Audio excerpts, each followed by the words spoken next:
Est-ce que la présidentielle vous intéresse? Oui, tout à fait. Tout à fait. J'ai décidé de me présenter, mais À vous aussi? oui, bien sûr, bah, pourquoi pas. Mais avant ça, je voudrais commencer cette dernière chronique Oui. en remerciant, bien évidemment, tout le monde, hein, en remerciant Enfin, cette dernière chronique de la cette saison. dernière vous chronique de restez la... avec nous. Oui, je reviendrai après avoir mis bas. Après que Jean bien. Lassalle m'a mis bas, je reviendrai. Sur le bord de la route. À la fer, oui. Sur le bord du Bon, de- Et je voudrais remercier le public aujourd'hui aussi, qui est moins nombreux depuis que je suis revenue d'ailleurs, mais je ne sais pas si c'est lié. Et le public qui me suit aussi, qui m'aime bien et qui parfois m'aime pas.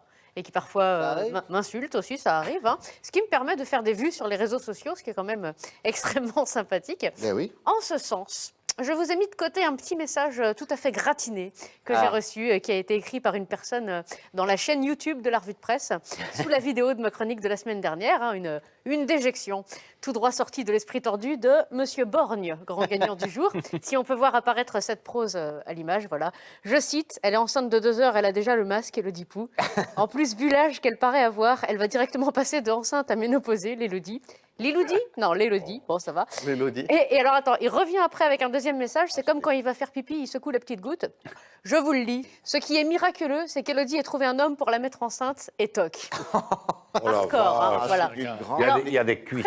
Très important, le étoc est très important. C'est délicatesse. vraiment, Mais c'est un amoureux, en fait. Voilà. Oui, Oui. c'est L'amour peut-être est l'amour. conduit, à Mais mon bien avis, c'est sûr, ça. Bien sûr. Je ne sais pas, je ne sais pas. En Oui. tout cas, vous penserez à nettoyer l'écran après avoir passé ça, parce que c'est sale. Alors, qu'est-ce qui se passe, Monsieur Borne? Mais oui, que se Dites, passe-t-il? racontez à Tata Élodie. Parce que là, ça va pas. On le voit bien, nous, ici, que ça va pas. Alors, dites-nous. Parce que le Covid, je sais pas, mais toi, pour être aussi con, t'as été créé en laboratoire, non? Qu'est-ce qui s'est passé? Le mec a réussi à créer une distanciation physique et sociale entre lui et son cerveau. C'est quand même incroyable. Alors, as-tu suivi un cursus universitaire? Ta quéquette est-elle restée trop longtemps confinée? Je ne sais pas. Je sais pas. Il a sniffé de la farine, ça fait des grumeaux. On ne sait pas ce qui s'est passé, mais on veut comprendre.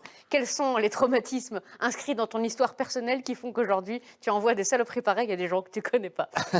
Si le but était de me vexer, bah, c'est raté. J'ai entendu pire chez les scouts. Hein. Alors là, les insultes. Comme dirait une fille de joie dans une orgie, mon vieux, t'es pas le premier, tu seras pas le dernier. En plus, chez les scouts, on se moquait de mon nom de famille. Bon, là, c'est vrai que toi, tu peux pas, Borgne. C'est vrai, Borne qui se moque de pouce. Et c'est vrai non, mais c'est pas qu'il avait pas envie de faire des blagues, mais il s'est dit oui, ça va être vu d'un mauvais œil.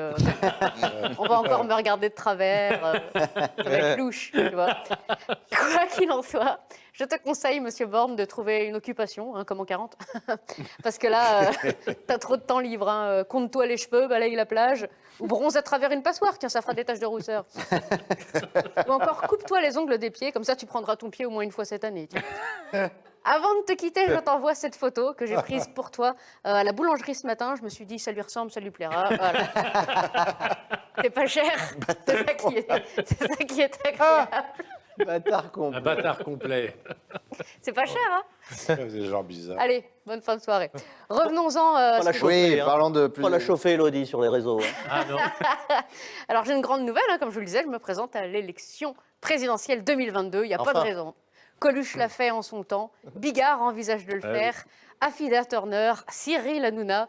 Comme dirait un unijambiste au salon de la trottinette. Mais pourquoi pas moi? Bigard, président. Faudra qu'il fasse gaffe, c'est dangereux pour un humoriste de se présenter aux élections. Hein. Enfin là, du coup, ce sera aux érections. Pour devenir président de la République. C'est dangereux pour les humoristes. C'est vrai, il y en a qui ont essayé, ils ont eu des problèmes. Alors, gare au camion, Jean-Marie, parce que qu'on s'appelle Bigard, hein, c'est pas qu'un humoriste, c'est une marque de steak haché. Ouais, c'est vrai. Oui, c'est vrai. Affida Turner, présidente. Alors là, chaque année, on croit qu'on touche le fond, mais là, le fond est percé. Elle a dit, je cite, je vais faire trembler le monde politique. Certainement, elle peut faire trembler des hommes politiques, mais il faut qu'elle passe sous la table. Ils toucheront le fond, de toute façon. Vous me direz, d'habitude, on a des politiciens en tôle. Ben là, il y en a une qui sera en plastique, ça changera. Hanouna, président. Alors là, c'est la feuille de persil sur la bouffe du chat. On imagine le slogan, hein. Pas de rassera avec Baba, les fans sous, on la rassera. Ça peut être sympa. Il faudra fournir un petit livret explicatif aux électeurs, mais sinon c'est bien. Et ben moi aussi, je me présente. T'as raison. Bien sûr, merci beaucoup. Qu'est-ce que j'ai à proposer? Eh bien, moi, présidente. Oui, quel est votre programme? Alors, Votre attends, programme. alors, moi, présidente, retour de l'impôt sur les grandes fortunes, sauf sur la mienne. C'est pas idiot. Suppression de Bien. l'impôt sur les droits d'auteur, ça c'est entre nous, c'est cadeau les gars. Merci. Revalorisation du pouvoir d'achat, bien sûr. Moi, présidente, je veux voir des pépitos dans les caddies des familles nombreuses. Pas des biscuits secs avec des messages dessus qu'il faut tartiner toi-même avec de la pâte à tartiner saveur choco qui a un goût d'ulcère. Là, non, ça c'est fini. Moi, présidente, je veux que les groseilles passent leurs vacances avec les Lequesnois. Eh oui. Je veux voir les bidochons à Arcachon. Je veux que Brandon et Marc-Antoine jouent ensemble au football à la bowl.